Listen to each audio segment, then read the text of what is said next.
Alrighty, good morning, good afternoon, good evening, whenever you're watching this from the 214 Sports Show. I'm your host, TJ Kurlowitz. Alongside with me is Joseph Duffy. How you doing, Joseph? Doing all right, Thomas James Krolowitz. Glad to join you again for big episode number 50. 50 Man, already for this podcast. Just flew by. 50, Crazy. 50. The government name too, man. Thank you. That was a crazy poll, but Um, yeah, so we got episode 50 of the 214 Sports Show, Everything Dallas Sports. Um, we've been deciding to name the episodes after Dallas athletes for the past couple weeks now. And so, I mean, episode 50, obviously, you got to put Sean Lee, right? You got Yeah, to put right, Sean Lee. right. Is Sean Lee playing today? Who knows? That man was, but he is a Dallas sports legend with the Cowboys. But I did want to bring one more athlete into episode 50, and that is my GOAT, Salah Mejri from the Dallas Mavericks. One of the best players, I think the only Tunisian born player in the NBA, in NBA history. He's no longer active in the NBA. But what a guy, man. I miss him. I miss Shalom Mejri. He was a good friend with Luca, too. I mean, Oh, yeah. Salah, man, he was, a clutch force in the low post sometimes. But, it's crazy to think about how far this team has come from, having Tyson Chandler all the way to, Derek Lively now. And, people weren't grateful at the time, I think, for Salah. Well, I guess they were grateful at the time because we didn't have many great bigs. But, he stepped up at times. He didn't have, this, overwhelming defensive presence. But he could step up at the time with, clutch block every now and then. So, kind of miss that guy. If you look up his highlights, man, it's always like, I mean, he doesn't look like he's an NBA player. Yeah. He's very he was very awkward on the Yeah. court. Well, he ran But was kind of man, awkward. he threw down some dunks, man, and he had some nasty blocks. His highlight reel is probably pretty good for a subpar NBA player. Um, but anyways, I forgot to mention we are missing Courtney Machani this week. He said he's at the airport this week. I didn't claim why he was at the airport, so who knows? Maybe he's just wandering around. I don't know. But let's get into this week. Just the Rangers in season, obviously. Not much Dallas news going around this week, but we will talk about all that there is. Let's start off with on today's date, though. Dallas sports history, just an easy one from last year. Everything's going to be Rangers around this time of the year. We don't have much history with the Mavs and Stars in around August, obviously. So this was August 2nd, 2023. The Rangers beat the White Sox 11-1. They go to 62-46 on the season. Dylan Cease, who recently had a no-hitter, absolutely got hammered by the Rangers. He didn't even last 2 innings, and he allowed 7 runs. Seager, in his first at bat since returning from injury, I know you know that he got hurt from that Dodgers series last year. Remember that? Yep. Kept him out for I think almost a month. Comes back and in his first at bat against Dylan Cease hits a 2-run home run. Josh Young and Marcus Semien also tallied up a home run in this win, and Dane Dunning, right after the team traded for Jordan Montgomery, Max Scherzer, kept his rotation spot with this game. He went 7 2/3 inning, only allowed 3 hits, struck out 11 batters in this game. Now, we know that the White Sox aren't really, really that good. We'll keep it like that, but I mean, still an impressive showing. And also, this was around the time that the Rangers started their second half collapse. So, it was a good one. That's what I'll say. Yeah, I remember this win a little bit. Dylan Cease, it was hard to watch him kind of because we thought he was originally going to be a trade deadline acquisition in that previous summer. And so seeing how he was kind of getting beat up at this time of the year in August, we were like, maybe we shouldn't have gotten him after all. Maybe it was fine that he's staying with the White Sox, and maybe, he fell off from what he had 2 years prior, 3 years prior. So I remember this game pretty vividly. It was pretty cool to watch, but what happened a few weeks later, man? I've never melted down like that because we already had a billion blown saves, and seeing what happened a few weeks after, good God. Yeah, that is an experience that Would you ever want to live through that season ever again? Obviously, with the Oh, championship at the end, you just have to. You have to. you But have to, man. But man, I that think that season was was a roller coaster. yeah, that was one of the worst times I had felt like a fan. It was worst feeling sometimes seeing those games get blown over and over again, knowing that it's not going to change.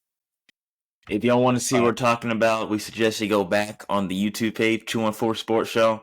Go back around that time period. Go back to that's the right, we were Twins. active. Go back to the Twins series. Go back to the Brewers series, and you will see how it reacted. The Twins series in Almost Minnesota been, and Arlington. yeah, it's Man, almost been a year since we started 214 Sports Show podcast. What, 52 weeks in a year? So I think it's already something been a year. like Yeah. that. It's almost been a year, I think. I think we did a Wow. pilot around this time, but we never Okay. Never really went like released the full first steam one. ahead. Yeah, it's crazy. That's Man, actually crazy. I never even thought about that. This week's trivia though keeps on with Dane Dunning, also because he just came back from injury. I want to ask which team, and this might be a little bit tough. I could give you a clue if you need it, but which team drafted Dane Dunning in the 2016 draft with the 29th pick in the first round? Do you 29th even know? pick. Do you He do was you a know what first team he round got him pick? from? Do you remember what team, what trade it was? I believe he originally began with the White Sox, right? So it has to be the Correct. White Sox. You think so? It was I the can't. Lance Lynn trade, right? The Lance Lynch. Ooh, because we got Need a Dane clue? Dunning. We got Dane Dunning from the White Sox, but we traded him away for Lance Lynn. Yeah, All right, you need a clue. I need a clue. Yes, Let me think about this. Let me think about this for a second. I don't know about a. I can't see. They won a World Series in the last 10 years. I was thinking of a clue that's just like a dead giveaway. Last 10 years. That's like the best I could think of. That's the best. There's no way we drafted him. Uh, you gotta give me more than that. It's Yeah, 30 come on. T. That's All 30 right, T's. NL. NL. Cut it in What? half, man. And now it's 15. NL team. Plus last championship in the last 10 years. Come on. You got like three. You got like three teams basically at this point. Dodgers. Maybe four. The Dodgers. You're gonna go with the Dodgers. I mean, sure. There's no way it was. Who was an NL team that won the World Series the past 10 years? Yeah, you got to think 2016, 29th pick. They were pretty good in 2016, right? Or 2015. Oh, Cubs. Cubs. You're thinking the Cubs? I guess it was the Cubs. Final answer? I All guess right. it. I'll Yeah. give you one more clue, all right? This is their logo looks like a pharmacy. Oh, he was drafted by the Nationals. Okay. Yeah, he was. In Okay. 2013, he was actually drafted by the Blue Jays, went back to school. 2016, got drafted in the first round, 29th pick overall by the Washington Nationals. I don't Nice know one. what trade got him to Chicago, but we did get him from Chicago, so you were right on that. Nice Walgreens reference right there. Nice. Yeah, no, that was legit the only clue I could think of for a little bit. I was like, I got a Walgreens logo. The That's all I 214 could think Sports Show presented by Walgreens would be crazy. of. I don't know, man. It's either the Nationals or the Walgreens. Their logo is legit identical. All right, Look the exact we'll same. go into the Texas Rangers a little bit. They just recently got swept by the Toronto Blue Jays after a pretty good series against who was the team that they played before the Blue Jays? The White Sox swept them Yeah, 4-game swept them in series. 4 games, going in the Toronto series and then going into St. Louis, losing 5 out of the 6 games into those two road series or in the two road series. And once again, this is kind of the topic that we've always talked about on the show is that it's always one step forward, 2 steps back with this team. And so now they're at, I believe, 52 and 58 on the season now, and are looking at a good 6 games behind first place Houston at the moment. But in the end, this is a very long season, and they still have 2 full months left of baseball to play and get back into this race. I believe they're 8 games behind in the wild card race now. 8 games They behind the have, wild card race, 4.5 which games is the back Royals, in the wild in the four and AL a half in the West. AL West. So Yeah. you're looking at a big, big, big two series coming up at home here this weekend and also next weekend with the Red Sox coming into town and then the dreadful Houston Astros making their appearance back in Globe Life Field for a Monday through Wednesday series. So I want to ask you. I mean, we're going. I mean, what's your goal for these two series? What do you think the Rangers have to do to get back into this race? I mean, do you think that these? Do you think they have to get like win 5 out of the 6? Is that a must for the Rangers at this point? Well, they have to take the series, in my opinion. Have to take the series. I'm not looking for clean sweeps because that's not going to happen. That'd be awesome if it would, but they play way better at home, and we're seeing how this team obviously struggles on the road because, come on, the Blue Jays coming off that series against the Rays. You remember what I was saying last week? I was like, this team is not that great. There's no way they dropped this series to them, right? Look what happens. They take the 2 steps Yeah, back, like you were talking. They get swept in Toronto. The first game absolutely should have been a win. They took the lead 5-4 in the late stages and then absolutely blew it 6-5. Um, in the last few innings, had a walk off by Ernie Clement. But looking ahead for this Red Sox and Astros series, man, I really think you just have to win both of them with 2 out of 3 because you're not going to sweep either one of them. And, the more important part of this series, of course, is the division foe. I don't think they're going to really try to vie for this wild card race. It's just too far. And unless someone really drops away from those series like KC or something, I can see that possibly happening because they're young. I don't think Minnesota is really going to fall out. I think they're only going to get better. New York is obviously going to stay at the top of that race because the AL East is just so nice. right. But it's really just about catching Seattle and Houston at this point, and I really don't think this team is going to get that third wild card spot unless Casey just fell out. And I really do think if they do get past Boston at this point, it'd be like in the last few weeks. So I really think they're focused on just the division, taking care of business at home, which is the way better place they play at. Very true. I think 2 of 3 is just the focus in each of these series by now. So let me know your thoughts, I guess. I'll tell you, it doesn't look too good on paper going into this series, especially because I believe that they have not announced 2 out of 3 starting pitchers for this series. That would be tonight and for Friday, which will already be published, which people are believing is going to be Jose Urena, and then Saturday that they don't have a starting pitcher announced yet. Um, so now it kind of looks a little bit bad to trade away Michael Lorenzen, but I mean, they do say that Tommy Moll's return is becoming imminent, and they also believe that Jacob DeGrom should be coming back soon, which should be a big, big get for this team. Mm-hmm. Um, but yeah, I mean, it doesn't look good on paper. The White Sox are having some good starting pitcher Hawk, Taylor Hawk. Huck, I think it's Huck. Yeah, I believe it. That's how you pronounce his name. Is starting Saturday. They also have a good starting pitcher for Friday.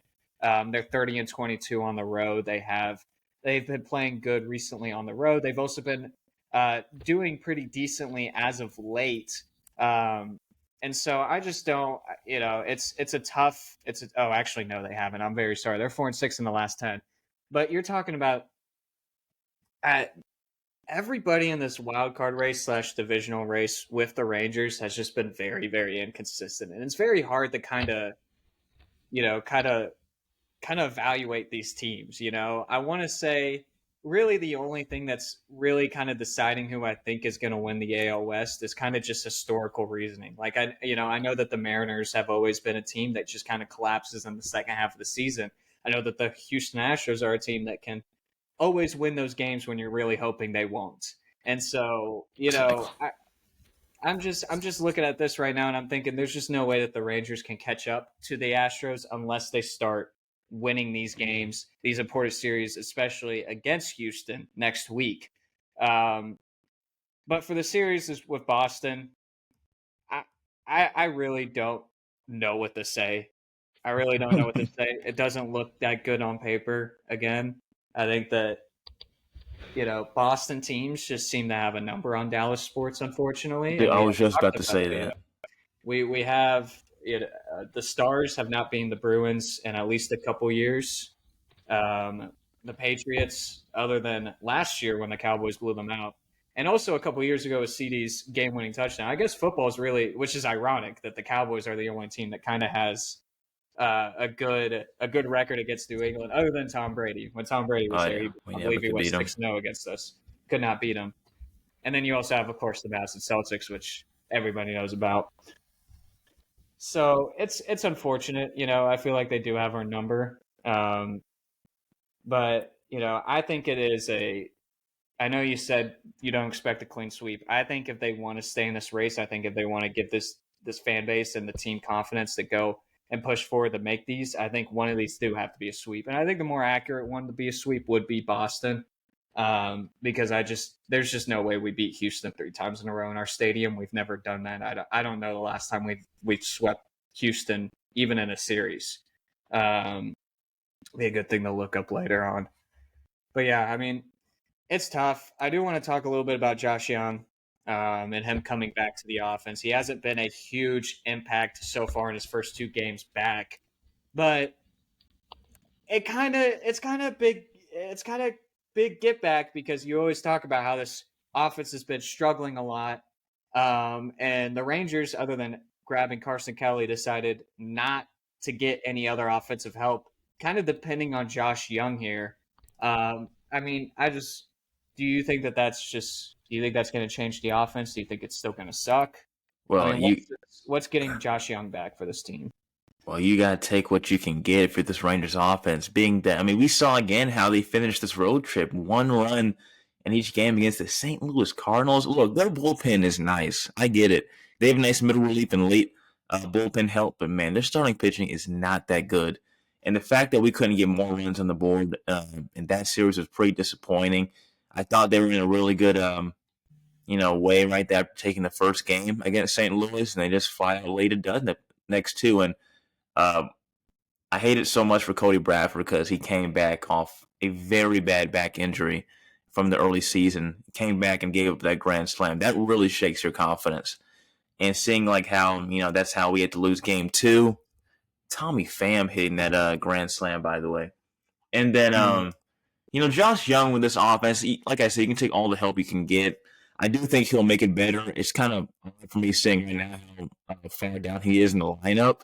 But I think that eventually he'll start hitting better and then moving his way up to his 5th spot that he usually is at, 5th or 6th spot. Because right now I think he was at like the 7th spot as I checked a few days ago. Well, they put him So at like 8 in the playoffs, right? Wasn't he batting yeah, around the 8th, he 7th was. I was just for thinking the more of playoffs? last year and Yeah, where he last year. started. He was No, yeah, he was a 3 hitter sometimes. Dude, he was our best hitter to start off the season, for being honest. Like, when he got hit by Phil Maton right there in the Tampa series, which I'm still mad at, because our offense was Mhm. looking really good at that time period. When he got hit by Phil Maton, he was crushing the ball. He was hitting like 438 or something after like 2 weeks or something. And Yeah, so to see him he was come still batting back, over 400. he got a hit right after coming off the bench in the St. Louis series for the first uh, game return this year. So I do think he'll help us a lot. I don't know what needs to be better. If it's the pitching, if it's the lineup, because right now in this past road series, I mean, it doesn't It's look like been everything. it's been everything really. So I hope Jacob Yeah, DeGrom can at least look like 80% of what he has been in the past, because man, we need it bad in starting pitching. Andrew yeah. Heaney, who was actually had a better season than a lot of people thought he would have. Again, I am people. Um, he got a little beat up again in Mhm. Toronto. So 39 pitch second inning. good God, man, I don't know what to expect from this team. So I really hope they can just take care of business, really against Houston. But like you said, I'm lost on this Boston series. I don't know what to expect right here for Friday through Sunday. Yeah, it's a little worrying. You gotta expect them to get a quick strike in the game on Friday. Obviously, that didn't help them against the St. Louis series. But I mean, Josh Young, as far as I'm concerned, this team is just not. They don't have the pop that they did last year, and that's I think what's hurting the offense is that the team isn't getting as much power. Obviously, the main culprit to that is Adolis Garcia, and the fact that Adolis Garcia, I believe he had close to 40 home runs last year, not even at 20 yet for the season. Obviously, his batting average, his hitting has just tanked this year. But it's also been his power. He's not getting power. He's not hitting the ball out of the ballpark as much as he used to. Seager was also 30 plus last year. He's at 20, and that was with a bunch of injuries last year as well. He's been more healthy this year, still on par to hit less home runs as he did last year. And of course, Josh Young being hurt. That's what I think Josh Young is going to excel with this offense, is getting that pop back. I think that the Rangers have found ways to get their batters on base multiple times in a game, but they just can't bring them home because they're not get that good at hitting. But when you get Josh Young out there, maybe get a home run every now and then. That's going to be huge. That's runs every time.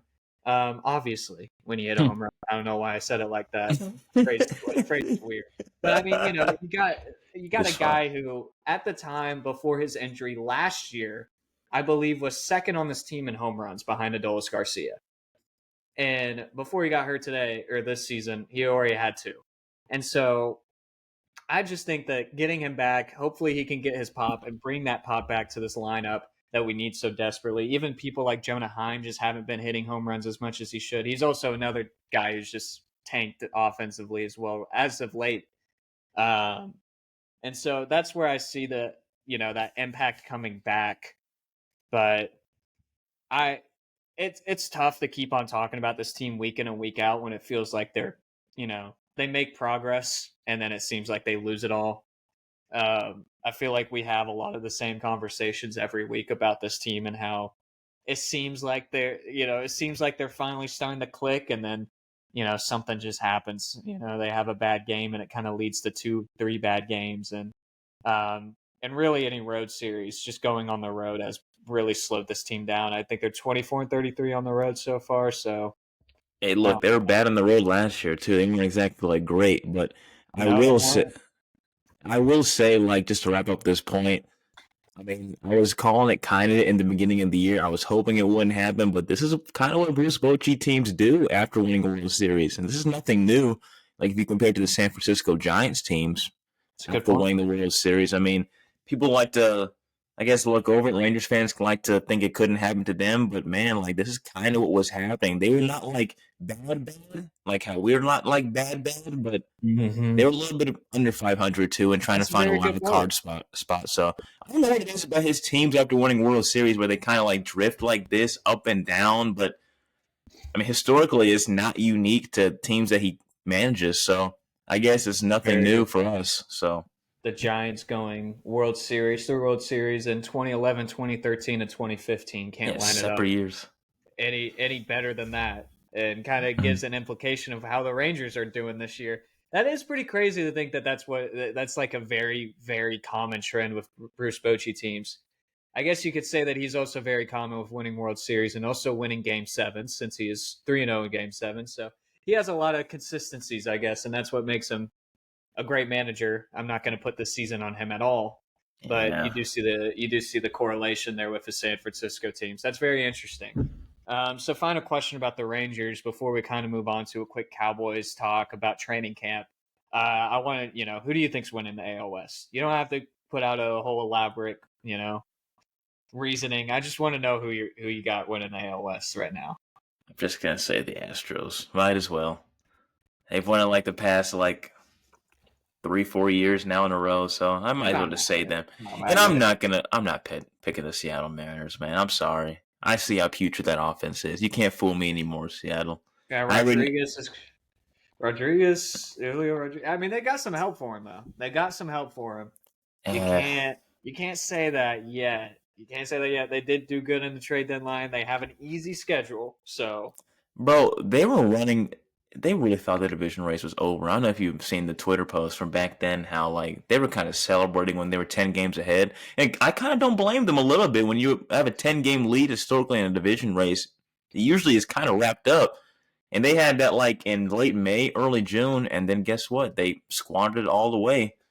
And now Houston and Texas are really not too far. Actually, Houston's tied with them, and Texas is only 4.5 games back. So it's really I just feel going to like be between these three teams. So yeah, it's definitely. And I feel like historically, on a historical level, the AL West has always had these kind of comebacks in the division. Not only just from last year, where the Rangers were also another team that had kind of that eight. I don't know if it was ever 10-game lead, but they did have that 8-9 game win. Lead against Seattle and Houston, obviously blowing that last year, not winning the division. I think about the 2015 Rangers, who were about 9 or 8 games as well, behind the first place Astros. And I remember them trading for Cole Hamels and all those players, and everybody thinking that it was a very, very stupid trade for the Rangers. They're not going to make the playoffs. They come back and take the divisional lead against the Astros in September and win the division. And also, it's just that it's also a very Seattle Mariners culture-esque kind of thing to blow divisional leads. They do that a lot throughout their history. So, I mean, just this division, I feel like no divisional lead is safe. That's why you still got to hold out hope that the Rangers do win the division. It can still happen. There's still 2 months left. But as far as I'm concerned, the Rangers can't string enough consistent games to get back into the lead. You would have to have a collapse from the Astros in September, which doesn't seem that common. Does not seem like that's going to be something that will happen, and you also have to expect the Mariners to do the same. So, anyways, you have any more thoughts about the Rangers? No, that's it. I mean, I just wish every game was played at home. Oh yeah. I've never seen the Astros this mid, like going into August now, because usually they start off a little bit wonky and then they heat up in July, but they're still only 4 games over 500, so it's any man's ball game really in this division. That's a good point. That is a good point. So anyways, we're going to go into the Cowboys, who recently just signed defensive end Al-Quadin Muhammad to replace Sam Williams, obviously, for tearing his ACL earlier this week in training camp. And also, you told about Trayvon Diggs coming back from the PUP list and now being activated to finally play for this team again. I mean, what are your thoughts about recent training camp? I know that it's the Olympics times. The Rangers are playing. Not much eyes on training camp right now, but what are your takeaways from it so far? And you know what? I love it. I love no eyes on Cowboys training camp. I love how fans are starting to put pressure on this team. I don't know if you saw a few days ago how there were pictures that were going viral of not many fans there for the very first padded practice. And traditionally, it's packed to the brim in Oxnard for the first padded practice of the season. And it was just people there, not that many fans as usual. And Zeke Elliott was kind of being funny with it. He's like, I wonder where everybody is. I mean, we usually have a lot of people here. And he was obviously being sarcastic and playful with the media about it. But they know the pressure is on with this team. When your owner says, he's all in, like he always does. He says, we're all in for the championship. And then we see what happens season after season. I like that fans are starting to put a little more pressure on this team. I think it's good for the culture to know that the fans are sick and tired of seeing these same collapses every single end of the season, especially against a young team like the Packers who they should have beat. And that was probably the most, probably the easiest path they could have had to the playoffs besides the Niners, I think, in my lifetime.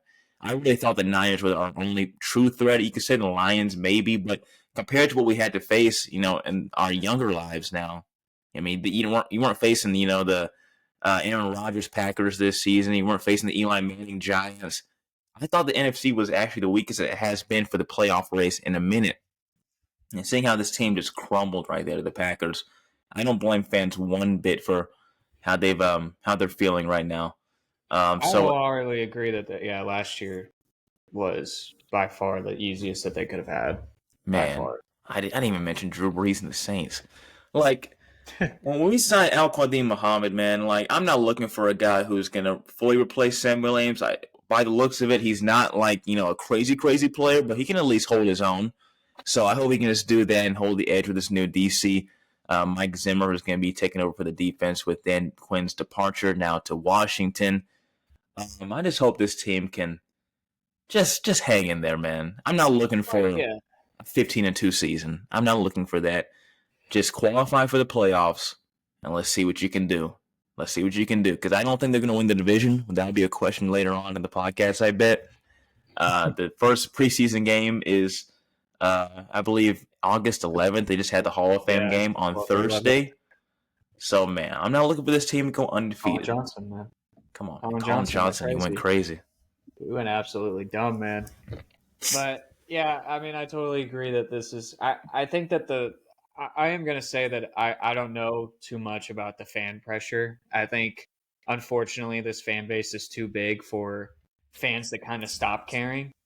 I don't know why that's the answer of fans not being there. I think the best explanation would probably just be because CD Lamb's holding out and that people don't want to go there. CD Lamb's not going to practice, obviously being our best offensive weapon. But I mean, yeah, this is going to be an interesting year. I think that there's a lot of years where the Cowboys kind of have this "we like our guys" mindset. We talk about that a lot, and it usually comes back to bite them.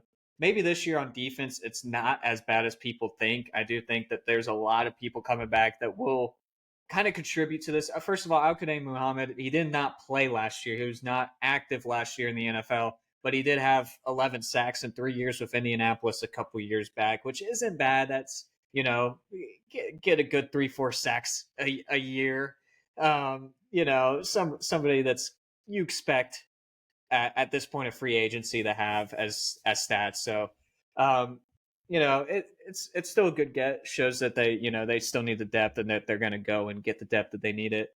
But Trayvon Diggs, we just talked about that coming back is huge for the defensive backs. And then I want to point out Demarion Overshown, who's also another Longhorn, will be coming and playing his first season with the Cowboys at middle linebacker. That guy is a dog. He's a leader. He's a natural leader. I think he is going to be a huge get for the team, especially with Van Der Esch retiring now and having players like Jabril Cox never kind of pan out for this team. So I was so sold on Jabril Cox, man. Don't even get me started. I think we all were. Hurts. I think we all were. So it's not a.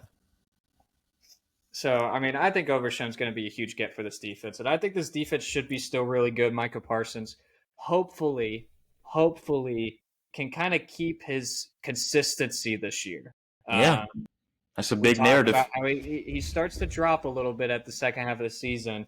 I think this is going, if he really wants this, these playoff wins, these championships, he is the backbone of our defense, and we need him to perform in those second half games.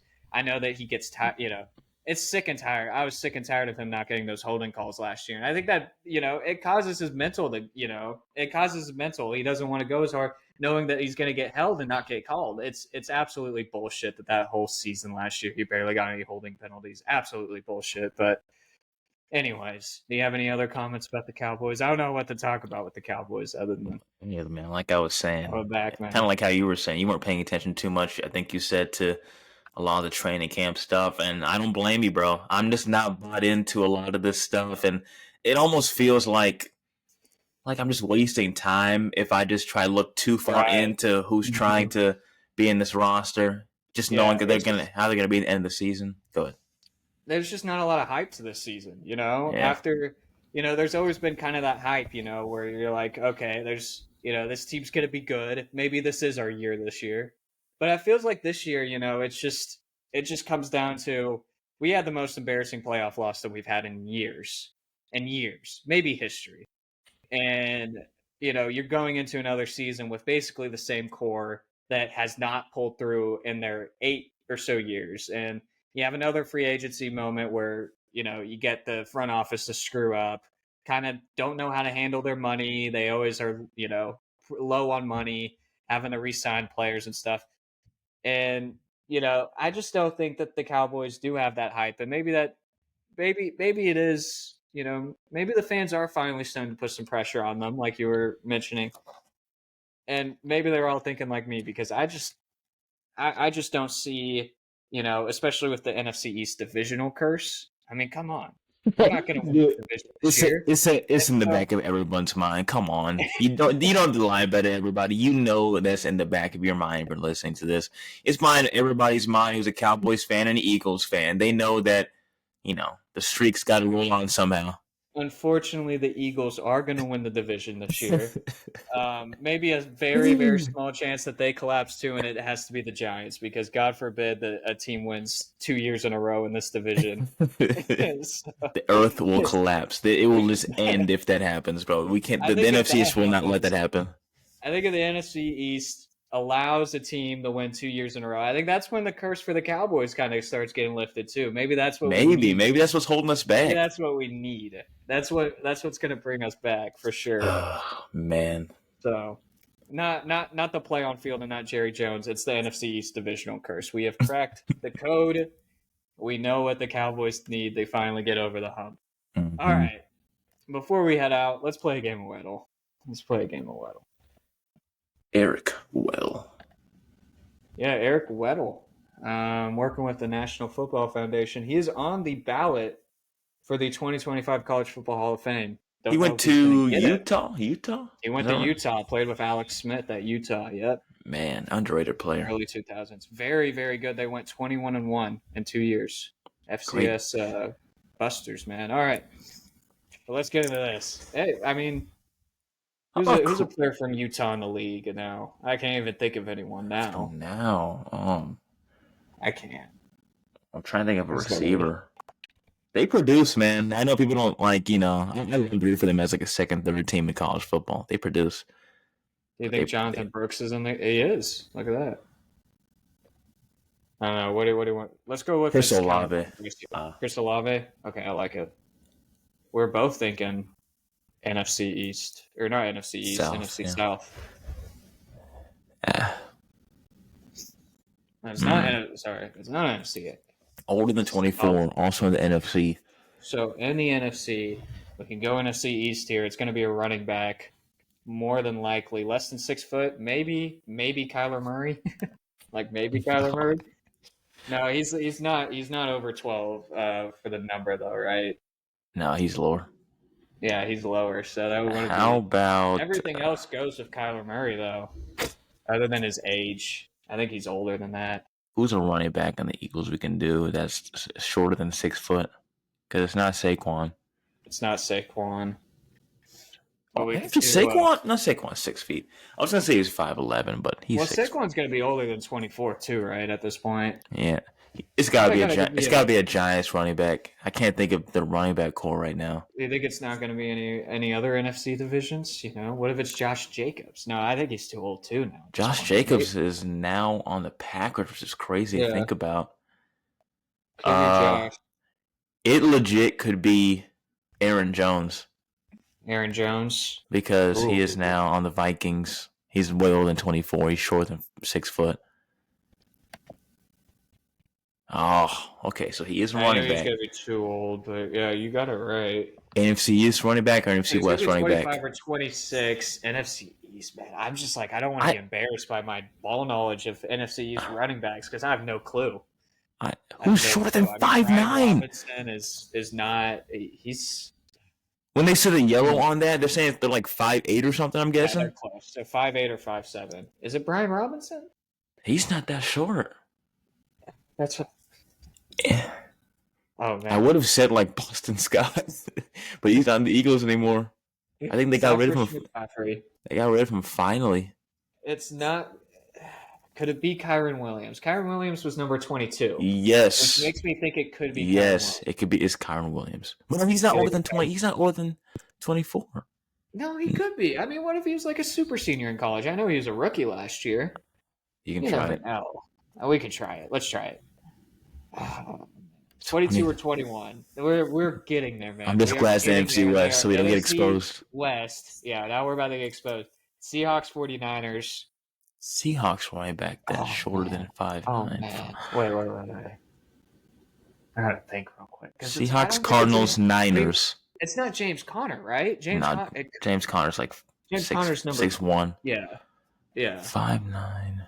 Oh, man. Who's the other running back on Arizona?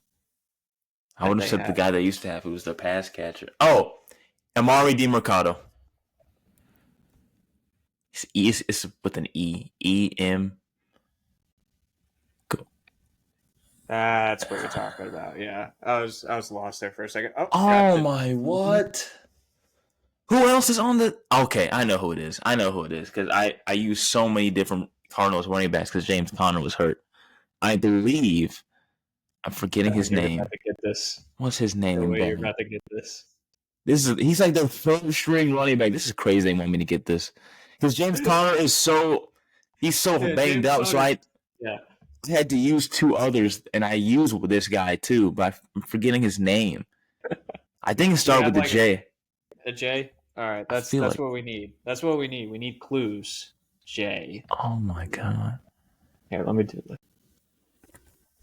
that's crazy. They're crazy for this. Are you sure it's not Cedric Wilson Jr.?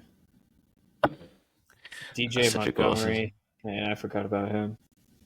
This is crazy, man. For all I know, that dude could be gone, man. I don't know if that's the same guy. Oh my I don't know gosh. any of these names. Except Jahan Dotson, Jameer Gibbs, Jake Bobo.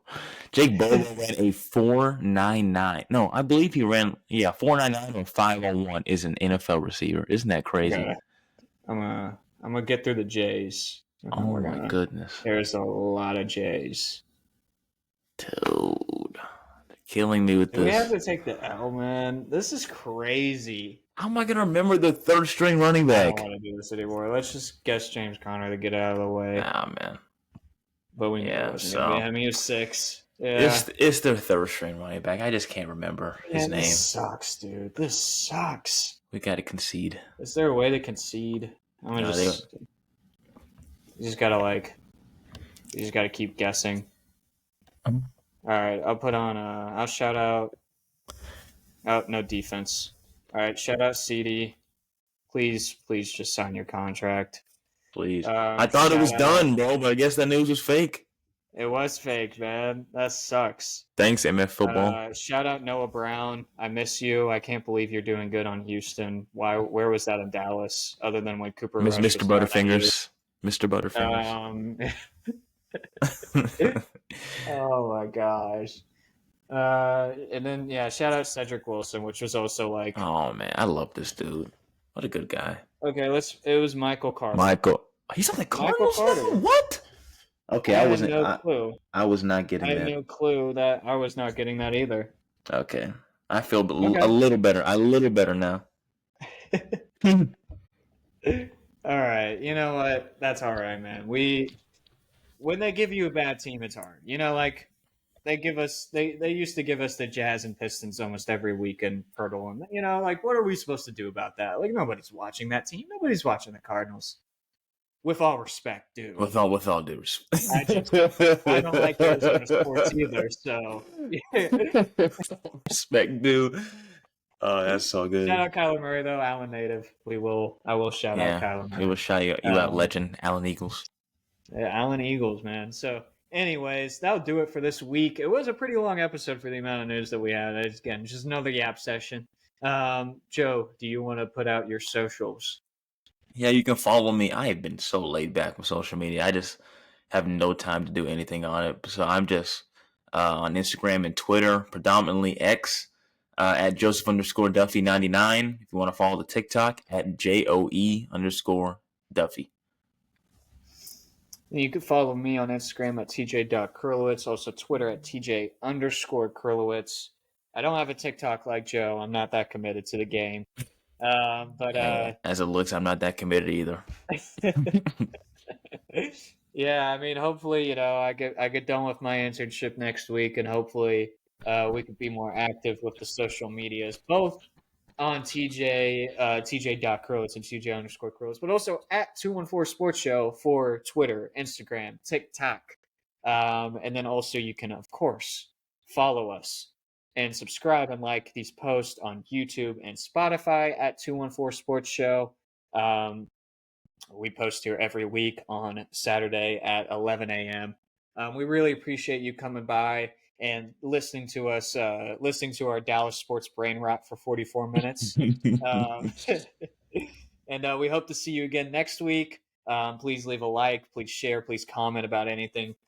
We love to see your reactions to these shows. And anyways, hopefully this week goes well for the Texas Rangers and all the other Dallas sports around the Metroplex. And we will see you next week.